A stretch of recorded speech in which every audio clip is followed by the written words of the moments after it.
Kurnool bus ప్రమాదంపై పోలీసుల దర్యాప్తు ముమ్మరం చేశారు. బైకర్ శివశంకర్ వెనకాల కూర్చున్న వ్యక్తి ఎర్రస్వామిగా గుర్తించారు. ఇద్దరు అర్ధరాత్రి లక్ష్మీపురం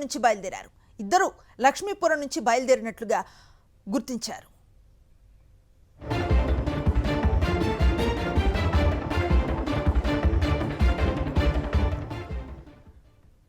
పూర్తి సమాచారాన్ని మా కరెస్పాండెంట్ లోకేష్ అందిస్తారు. లోకేష్, ఈ బైకర్ వెనకాల కూర్చుంది ఎర్రస్వామిగా తెలుస్తున్నట్లుగా చెప్తున్నారు. ఎలాంటి అప్డేట్స్ ఉన్నాయి? అతని నుంచి ఏదైనా కొత్త విషయాలు తెలిసాయా?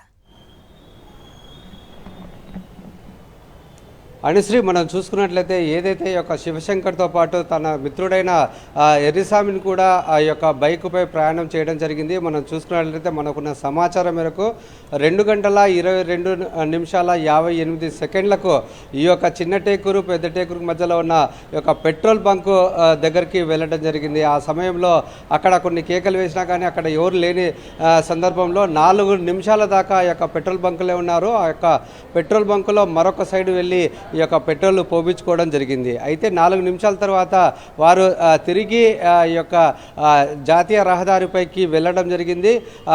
వెళ్ళిన ఈ యొక్క 13 నిమిషాల తర్వాత అక్కడ ఒక బస్సు వెళ్ళినట్లుగా మనకు సమాచారం ఉంది. అయితే పూర్తి స్థాయిలో ఈ యొక్క పోలీసుల దర్యాప్తులో తెలియని విషయం ఏంటంటే ఈ యొక్క ద్విచక్ర వాహనం మీద వెళ్తున్న శివశంకర్తో పాటు ఎర్రస్వామి ఏదైతే వాహనం మీద బైక్ మీద వెళ్తున్నారో అది వాళ్ళు ఒక డివైడర్ని ఢీకొట్టిన తర్వాత కింద పడ్డారు. ఒక్కసారిగా ఆ యొక్క శివశంకర్ అయితే అక్కడికక్కడే మృతి చెందడం జరిగింది. ఆ తర్వాత ఈ యొక్క ఎర్రస్వామికి గాయాలైన పరిస్థితి. అక్కడ ఉన్న వారిని ఆ యొక్క ఎర్రస్వామిని లాగిన తర్వాతనే ఈ యొక్క ప్రైవేట్ ట్రావెల్ సంబంధించిన బస్సు ముందుగా వెళ్ళిపోయింది. ఆ యొక్క బండిని కూడా లాక్కొని 300 మీటర్ల దాకా ప్రయాణం చేసిందని చెప్పేసి పోలీసుల దర్యాప్తులో చేరింది. ఈ నేపథ్యంలోనే ఈ యొక్క ప్రమాదం చోటు చేసుకుందని చెప్తున్నారు.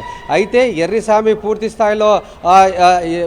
స్థాయిలో విచారణ చేయగా, పూర్తిగా ఈ యొక్క దర్యాప్తు చేయగా ఈ విషయాలన్నీ ఎర్రస్వామి చెప్పడం జరిగింది. అయితే ఏ యొక్క పరిస్థితిలో వీరి యొక్క జాతీయ రహదారిపై వచ్చారు, ఏ విధంగా ఈ యొక్క డివైడర్ని కొట్టారనేది ఎర్రస్వామి ఇచ్చే స్టేట్మెంటే చాలా కీలకం కానుంది. అనుశ్రీ.